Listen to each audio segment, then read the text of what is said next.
이 하나님의 살아계심이 저와 여러분의 삶 가운데 실제가 되기를 주님의 이름으로 축원합니다.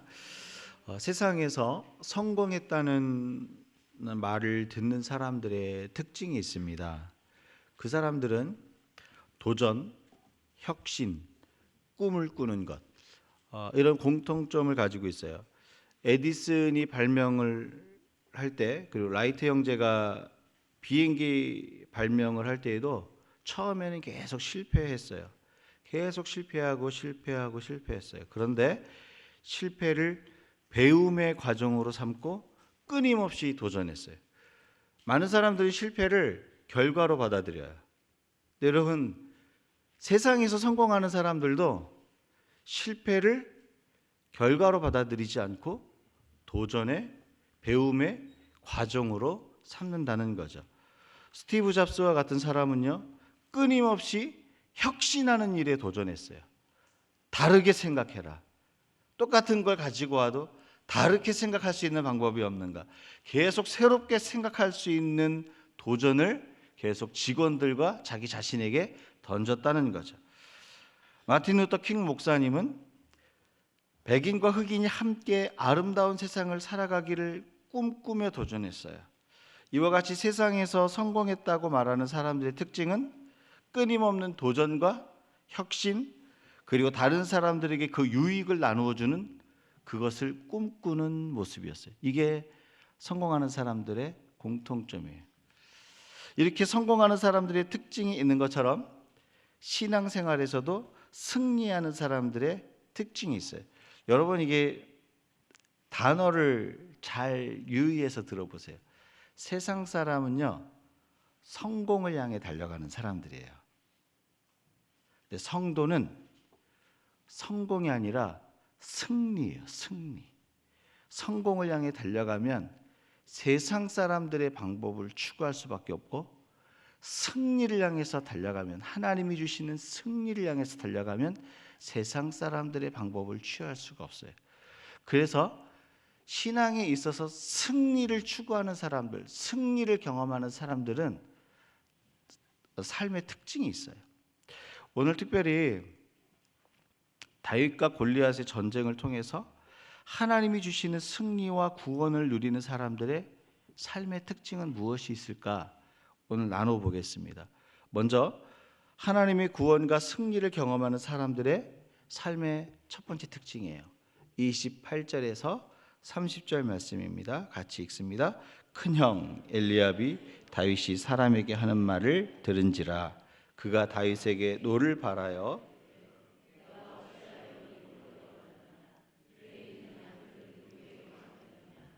나는 내 교만과 내 마음의 완악함을 아노니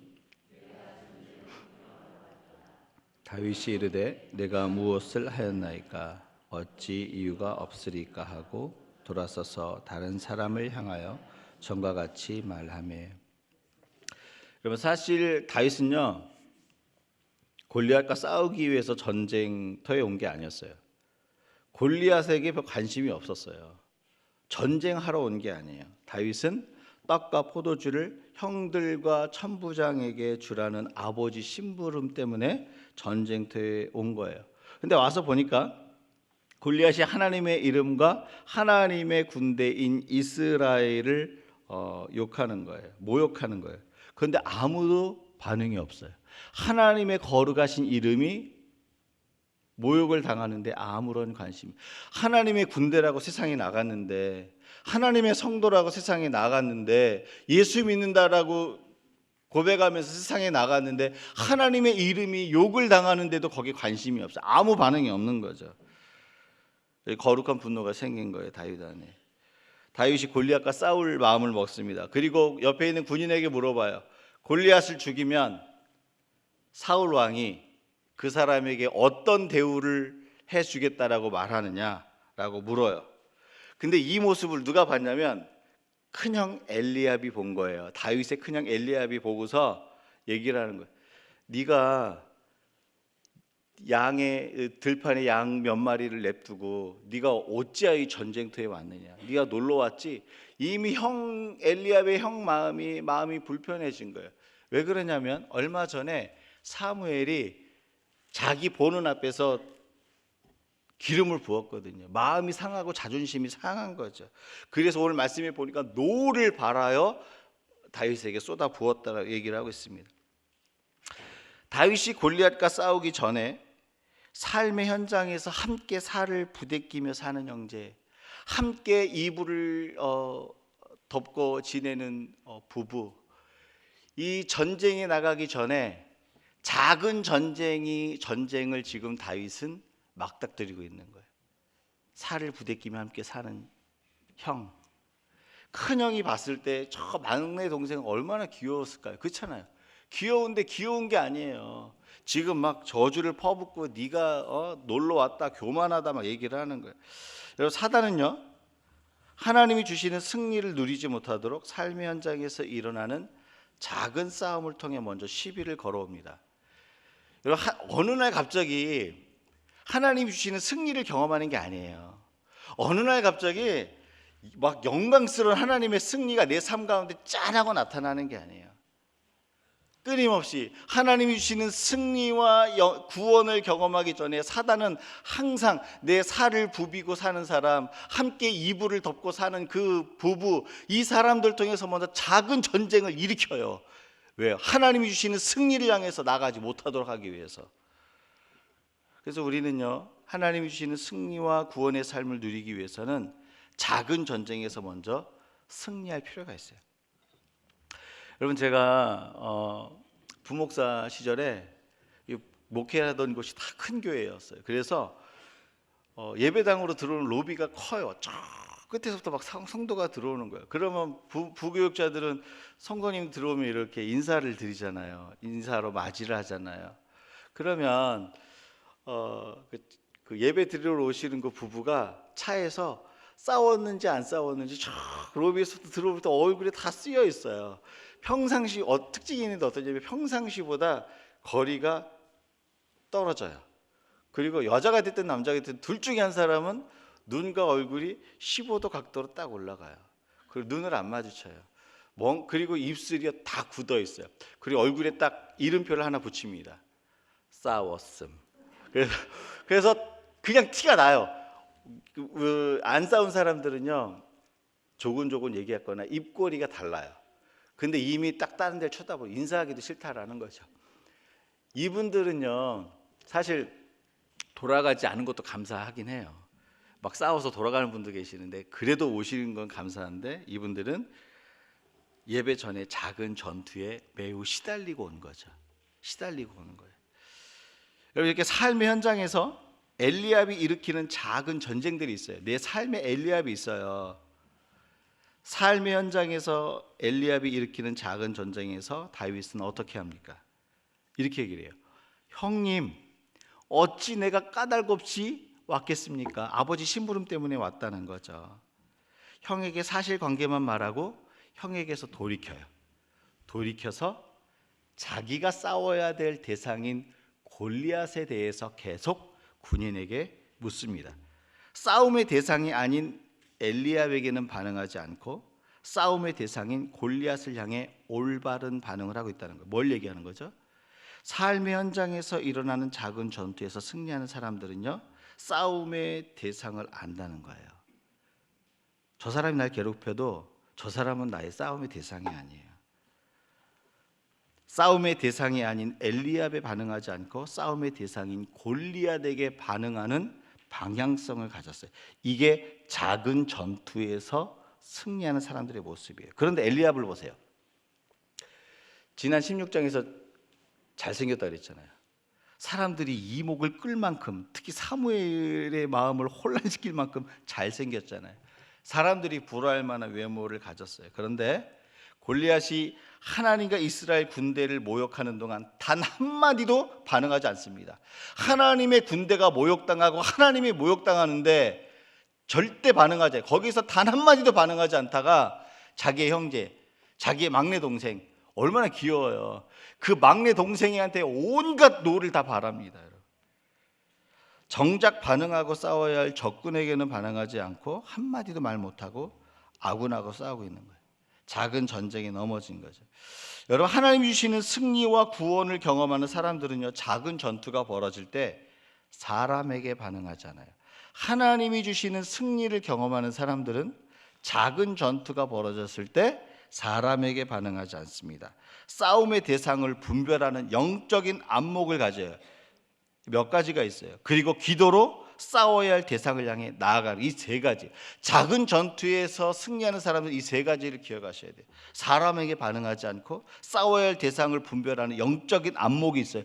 모든 이게 좌인지 우인지 분별을 못하면요, 영적 싸움을 못하는 거예요. 싸워야 할 대상을 기도로 향해서 나아가는 거예요. 이게 작은 전쟁에서 승리하는 사람들의 비결. 어느 날 하나님이 주신 승리가 뚝 떨어지는 게 아니에요, 여러분. 어느 날 하나님이 주시는 영광이 우리가 뚝 떨어지는 게 아니에요. 하나님이 주시는 승리와 구원을 경험하기 전에 끊임없이 우리에게 도전을 주는 작은 전쟁이 있다는 사실을 기억하셔야 돼요. 누구를 통해서 올까요? 내 살을 부비고 사는 형제예요. 내 살을 부비고 사는 부부예요. 자주 만나는 친족일 수 있어요. 성도일 수도 있어요. 따라서 하나님이 주시는 승리와 구원을 경험하는 사람들은 영적인 안목을 가지고 싸움의 대상을 분별하는 작은 전투에서 승리합니다. 여러분, 작은 전투는요, 하나만 잘하면 돼요. 싸워야 할 대상과 싸우지 말아야 할 대상을 분별하는 거예요. 그리고 사람에게 반응하지 않는 거예요. 그럼 이기는 거예요. 여러분, 엘리압이 아무리 나를 괴롭혀도 엘리압은 싸움의 대상이 아니에요. 내 삶 현장에 엘리압이 한두 사람씩은 다 있죠. 그렇죠? 없는 척하지 마시고 다 있어요. 근데 여러분, 분별하셔야 돼요. 분별 안 하고 당하는 것보다 분별하고 준비하는 게 지혜로운 거예요. 삶의 엘리압은 다 있어요. 그 엘리압은요, 다윗을 괴롭히는 자였어요. 근데 다윗은 분명했어요. 엘리압이 나를 괴롭혔으나 싸움의 대상으로 보지 않았다는 거예요. 반응하지 않았어요. 이게 굉장히 중요해요. 싸움의 대상은 누굽니까? 골리앗이에요. 골리앗. 엘리압은 골리앗에 대해서는 한마디도 말 못하고 다윗에게만 말하는 거예요. 저와 여러분 이와 같지 않기를 주의로 축원합니다. 여러분, 싸움의 대상은 영적인 기쁨을 빼앗아가는 사단과 어둠이에요. 어둠의 영들이에요. 작은 전투에서 승리할 수 있도록 영적인 안목을 가지세요. 싸움의 대상을 알았다면 사람에게 반응하지 마시고 기도하며 그 원수들을 향해서 나아가십시오. 이게 작은 전투에서 승리하는 사람들이 어느 날 승리와 영광이 뚝 떨어지지 않는다는 사실을 기억하셔야 돼요. 자, 그러면 오늘 같이 오신 이불을 덮고 주무시는 그 아내와 남편 한번 보세요. 아무리 괴롭혀도 싸워야 될 대상은 아니라는 거죠. 그럼 믿으세요? 아멘 하셨어요. 여러분, 작은 전쟁은요, 싸움의 대상이 먼저 분별이 되는 영적인 안목을 갖는 게 작은 전쟁에서 승리하는 비결입니다. 두 번째, 하나님이 주시는 구원과 승리를 경험하는 사람들의 특징이 있어요.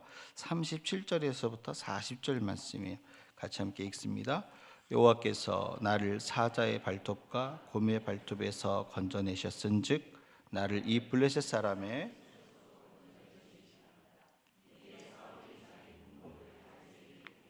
노트구를 그의 머리에 씌우고 또 그에게 갑옷을 입히매 다윗이 칼을 군복 위에 차고는 익숙하지 못함으로 곧 벗고 손에 물매를 가지고 나아가니라. 오늘 이 다윗과 골리앗의 이야기는 이야기가 두 개의 구조로 돼 있어요. 뭐냐면 메인 스토리는 뭐냐면 다윗과 골리앗의 싸움이에요. 그런데 그 안에 이야기가 하나 또 있어요. 누구의 이야기죠?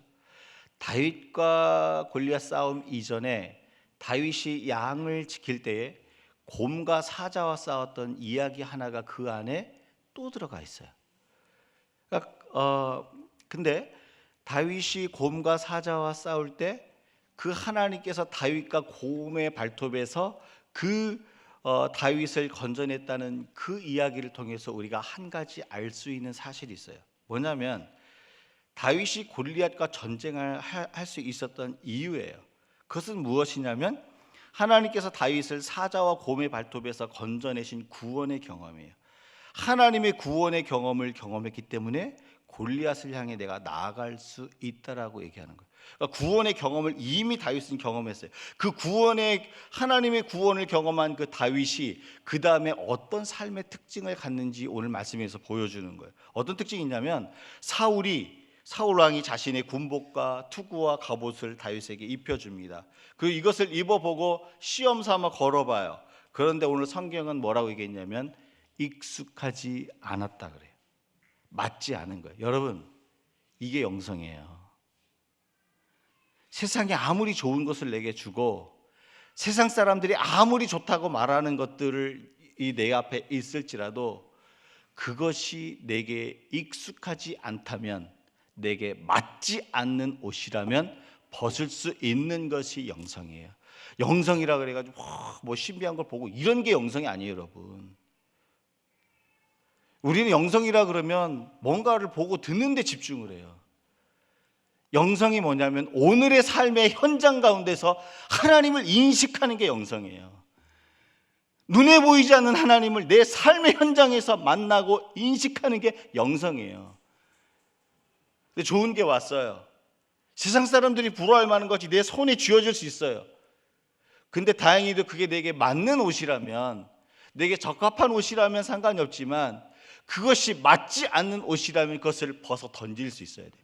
오늘 다윗은 그것을 벗어 던졌어요.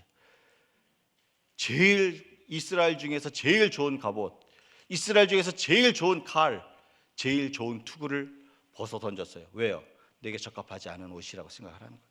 만일 다윗이 자기에게 맞지 않는 이 갑옷을 입고 골리앗과 싸웠다면요, 다윗은 죽었을 거예요. 제일 좋은 옷이지만 오히려 다윗을 죽게 만들었다라는 거죠. 여러분, 오늘 이 갑옷 중에 이 옷이라는 말 있잖아요. 이게 굉장히 재미있는 단어예요. 히브리 언어로, 제가 원어를 잘 얘기 안 하는데 오늘만은 좀 얘기를 해야 돼요. 이 옷이라는 그 히브리 단어가 베게드예요. 베게드. 그런데 이 베게드라는 히브리 단어가 파생되는 단어가 있어요. 그 중에 베게드라는 이 옷이라는 이 말이 파생되어서 무슨 말이 만들어지냐면 반역하다, 반역, 보게드라는 말이 만들어지는 거예요. 여러분, 내게 맞지 않는 옷을 입잖아요. 그건 그때부터는 옷이 아니에요. 그 다음부터는 그 옷이 내 삶을 파괴하는 반역자로 나타나는 거예요. 반역하다가 되는 거예요. 맞지 않는 옷을 입잖아요. 그럼 반역이 나타나는 거예요. 그것으로 인해서 내 삶이 무너지는 거예요.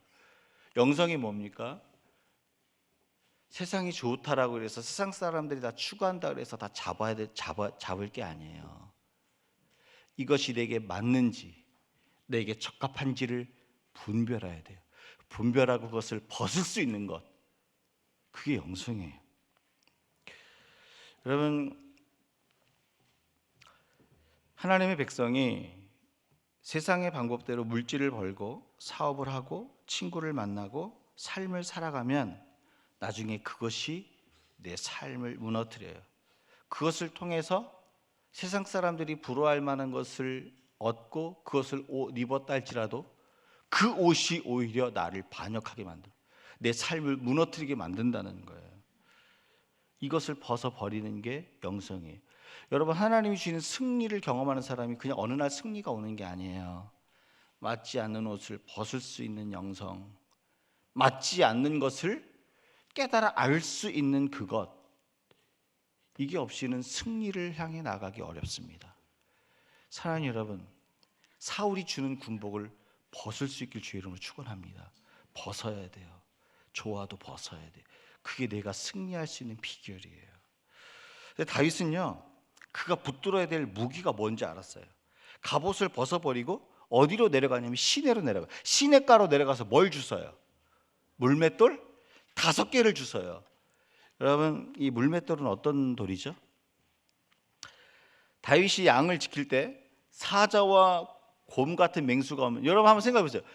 저와 여러분이 다윗이라면 이 물맷돌을 언제 사용하시겠어요? 맹수가 가까이 막 코앞에까지 올 때까지 물맷돌을 사용하시겠어요? 저 멀리쯤 있을 때 그것을 돌려서 던져서 맞추시겠어요? 생각 안 해보셨죠? 지금 생각해 보시면 돼요. 여러분, 이 물맷돌은 가까이 올 때 사용하는 게 아니에요. 그렇죠? 물맷돌은 가까이 왔을 때 쓰는 게 아니라 저 어느 정도 거리가 있을 때 그것을 돌려서 던지기 위해서 물맷돌을 쓰는 거예요. 여러분, 물맷돌은요, 다윗에게 물맷돌은 양과 사자와 곰들이 달려올 때 하나님을 의지하고 던졌던 무기인 거예요. 하나님을 의지하고 던지며 만들어진 다윗의 강함, 하나님을 의지하며 던지면서 생겼던 그 다윗의 강함이 바로 물맷돌 던지는 거였어요. 여러분, 하나님을 의지하며 훈련된 강점을 하나님은 무기로 사용하기 원하시는 거예요. 여러분, 하나님은 성도가 세상의 것을 무기로 삼기 원하지 않으세요. 하나님 무엇을 원하시냐면 하나님을 의지하며 만들어진 강점을 무기로 사용하기 원하시죠. 다윗이요, 세상이 주는 갑옷을 입고 골리앗을 향해 나갔다고 보세요. 하나님 그거 기뻐하지 않는 거예요. 하나님이 다윗에게 주기로 결정한 무기는 뭐냐면 다윗이 하나님을 의지하며 만들어졌던 강점, 하나님을 의지하며 세워졌던 거룩한 습관, 하나님을 의지하며 만들어졌던 거룩한 삶의 태도, 이것을 다윗에게 무기로 주기 원했던 거예요. 근데 우리는 하나님의 백성임에도 불구하고 세상을 살아가면서 우리가 붙들려고 하는 무기가 사울이 주는 것 같은 그런 갑옷을 무기로 삼기 원한다는 거죠. 성도는 세상이 주는 갑옷을 입으면 반역이 일어납니다. 삶에.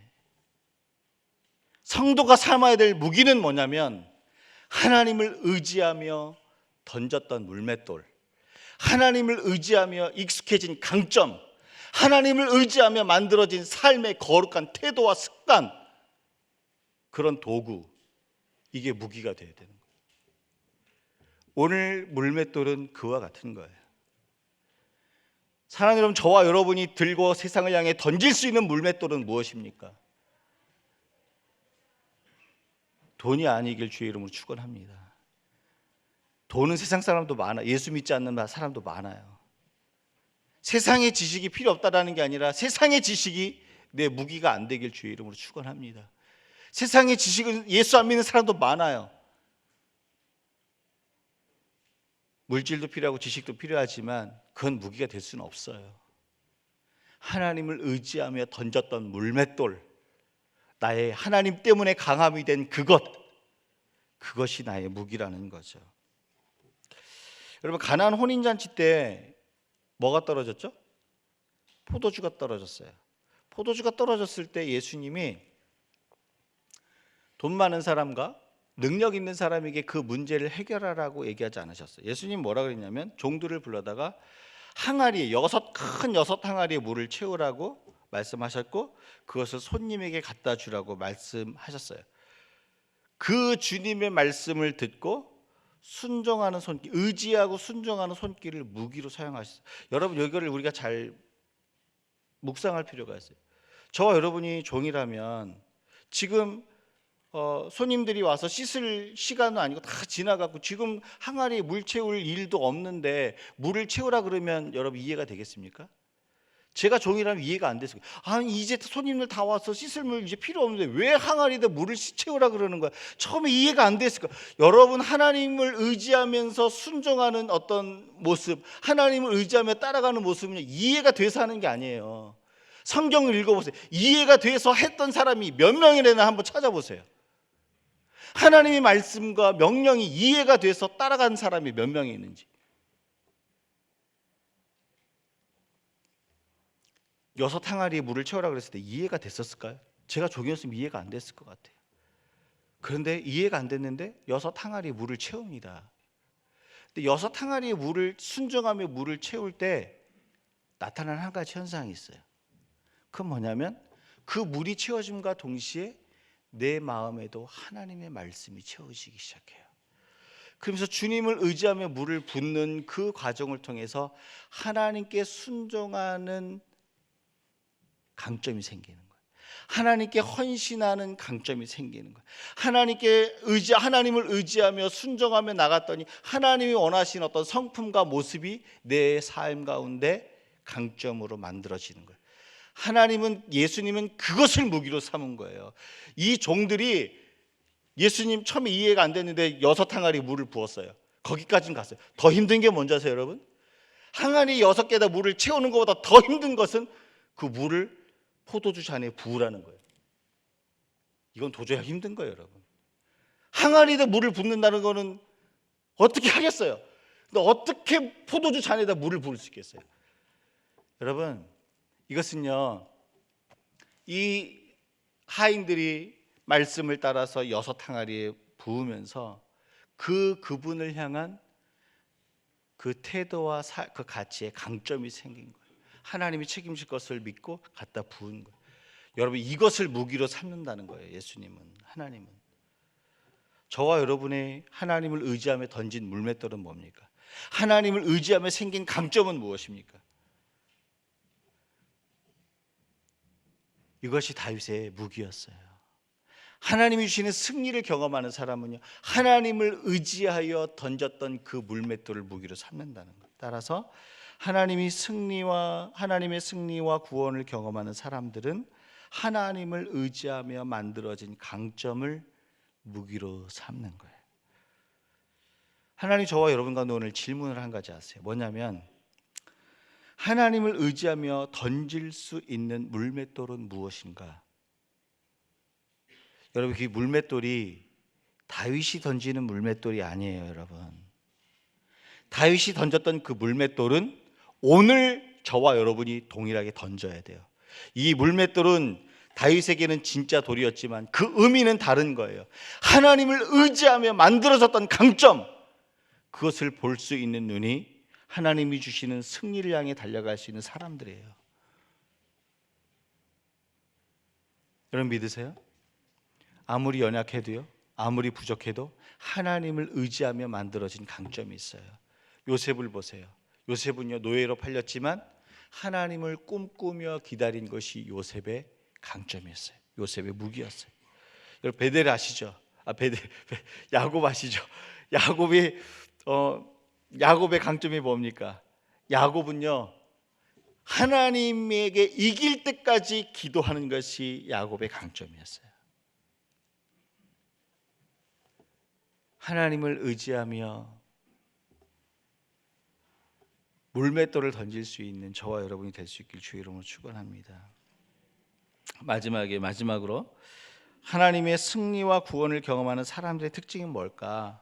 45절 말씀 같이 읽습니다. 같이 읽겠습니다. 다윗이 블레셋 사람에게 이르되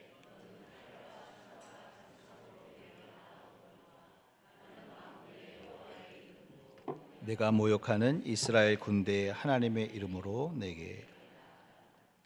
오늘 말씀에는 다윗이 골리앗과 전쟁을 하는 이유가 분명히 나타나 있어요. 뭐냐면 세상이 하나님의 이름을 모욕하기 때문에 나는 싸우러 간다는 거예요.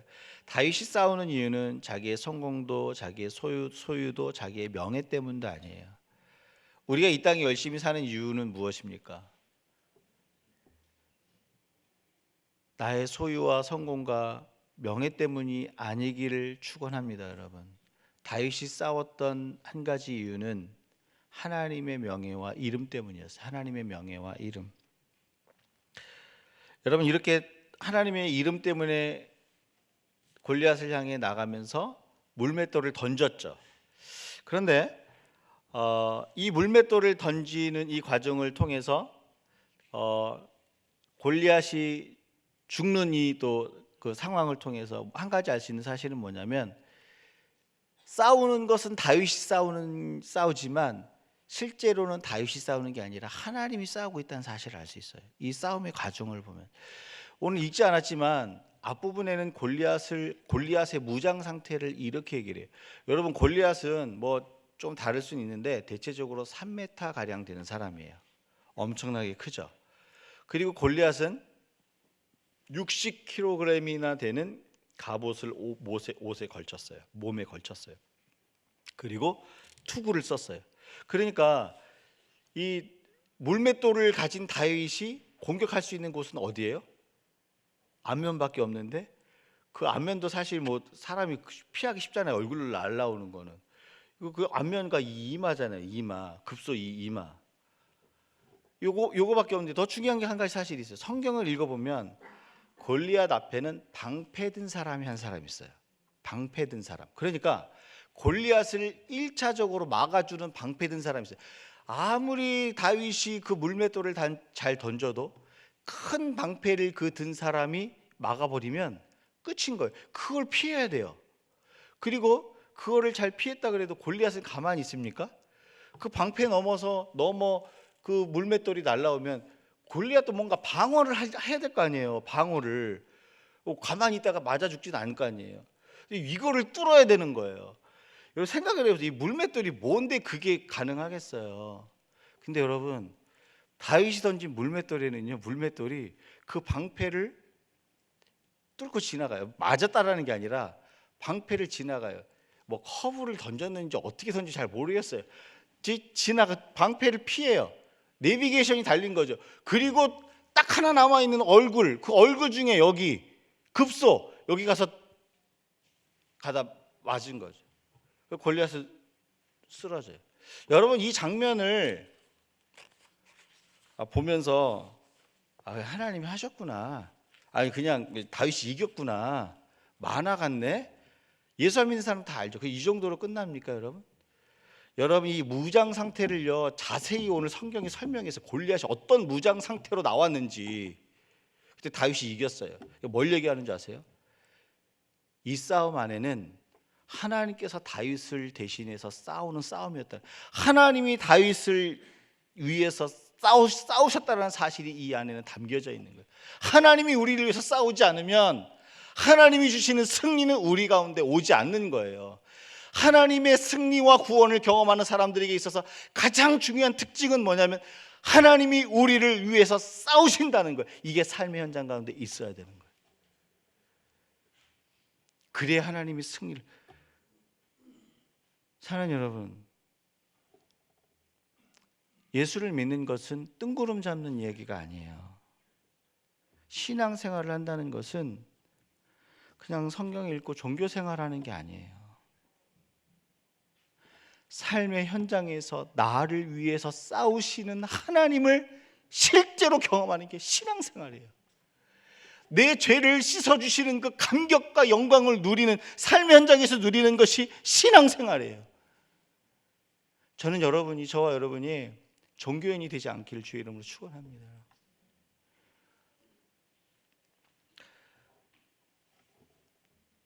따라서 하나님의 승리를 경험하는 성도들은 주의 이름을 위해서 싸우고 하나님은 그들을 위해서 싸우는 삶의 현장을 갖는 거예요. 여러분 생각해 보세요. 하나님이 주시는 승리, 그것을 경험하기 위해서 가장 중요한 게 뭘까요? 하나님이 우리를 위해서 싸우시는 삶의 현장이에요. 여러분 직장 나가시잖아요. 그럼 우리가 싸우는 삶은 그렇게 사람들은 호락호락하지 않아요.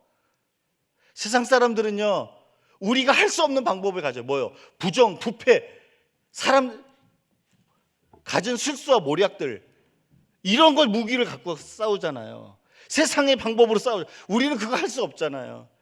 그러니까 게임이 안 되는 거예요. 정상적인 방법으로는. 불법을 행하라는 게 아니라 우리가 붙들 수 있는 무기는 딱 한 가지예요. 그 사람들을 상대할 수 있는 방법은 하나님이 우리를 위해서 싸우시는 거예요. 그것을 삶의 현장에 보는 사람만 승리가 내 것이에요. 승리. 성도의 삶은 성공이 아니라 승리입니다. 승리. 이 승리는 하나님이 우리를 위해서 싸우는 것을 보는 삶의 현장을 가질 때 가능한 거예요. 여러분, 모세가 이스라엘 백성들을 애굽에서 출애굽시킬 때 홍해 앞에 섰어요. 홍해가 가로막혀 있어요. 뒤에는 세계 최강의 군대인 애굽 군대가 쫓아와요. 여러분, 성도가 세상의 세력과 처절하게 싸우고 있잖아요. 세상의 장애물을 뛰어넘을 수 있는 능력도 없어요. 쫓아오는 군대와 싸울 힘도 없어요. 그때 하나님께서 모세를 통해 이스라엘을 향해 선포하시는 말씀이 뭡니까? 너희는 두려워 말고 가만히 서서 오늘 너희를 위하여 싸우시는 하나님의 구원을 보라. 그 다음에 어떤 일이 벌어졌어요? 하나님이 홍해를 가르셨어요. 그 안으로 이스라엘 백성들은 들어가고 그 속으로 애국 군대가 따라옵니다. 그때 하나님이 무슨 일을 한 줄 아세요? 하나님의 구름 기둥을 그 이스라엘 백성과 애굽 사이에 놓고 흑암을 두게 해서 아무리 쫓아와도 쫓아올 수 없게끔 만드셨어요. 하나님의 싸움이에요. 이게 성도의 삶의 현장이라는 거예요. 그리고 그게 출애굽기 14장 이야기인데요, 홍해가 덮어질 때 애굽 군대가 몰살하잖아요. 출애굽기 15장에서 속옷치고 춤추며 이스라엘 백성은 하나님을 찬양해요. 승리의 삶의 현장이죠. 그 승리의 삶의 현장은, 그 승리의 노래는 무엇 때문에 나타났습니까? 하나님이 우리를 위해서 싸우시는 삶의 현장을 가졌기 때문에 나타난 거예요. 사랑하는 여러분, 오늘 하나님의 약속이 여기 있어요. 하나님의 승리를 소망하세요. 하나님을 부르세요. 다윗이 뭐라고 그랬어요? 하나님 일어나소서, 여호와여 일어나소서, 우리를 위하여 일어나소서, 싸우소서. 우리를 위하여 싸우시는 이가 있으니 바로 그분이 우리 구주 예수 그리스도예요. 여러분, 그분이 우리 삶의 현장 가운데 있을 때 우리는 승리하는 거예요. 우리는 그 영광을 누리는 거예요.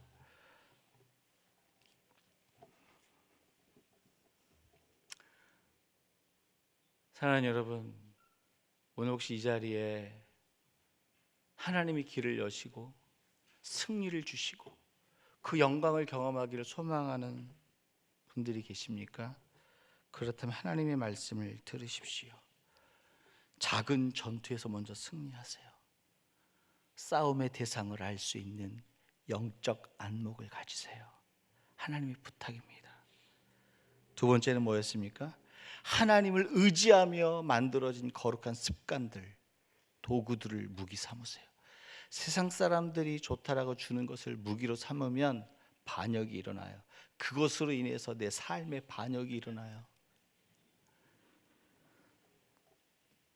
주의 이름을 위해서 싸우는 자들을 위해 하나님이 싸우시겠대요. 이거면 충분합니다. 주께서 우리를 위해 싸우시면 됩니다. 오늘 우리 말씀을 기억하면서